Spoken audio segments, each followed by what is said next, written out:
Bryant. I would like to introduce you to a new course here at Nativ. We feel it's time to teach a comprehensive course that attempts to reframe the discussion with a worldview that embraces our role in God's world.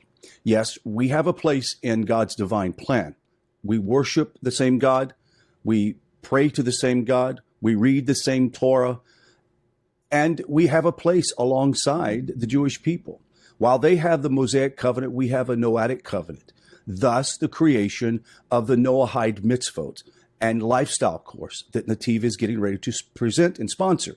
If you are a person leaving Christianity or a genuine seeker wanting to find more information about the one true God of Abraham, Isaac, and Jacob, the God of Israel as found in the Hebrew Bible, or wanting to just learn more about Noahides and what they believe, what is the Noahic covenant? How is a non-Jew, or how can a non-Jew worship God and not have to convert?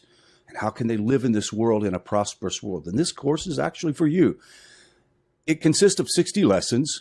Both live and recorded notes and references will be provided. Each month, we will have a Noahide Conversations live meeting, a live video event to discuss the answers and more of your questions about that month's lesson. We will define every aspect of Noahidism, Noahide Halakha, Mitzvot, Noahide Musar, Noahide prayer, Noahide Kashrut, and much, much more. So please take a moment and sign up for the course to be notified when the course is to begin. And you'll also be given follow-up links to be able to follow up with the actual class. This is the most comprehensive Noahide course ever to be offered free of charge to anyone who wants to learn. So take time today, sign up here. Shalom.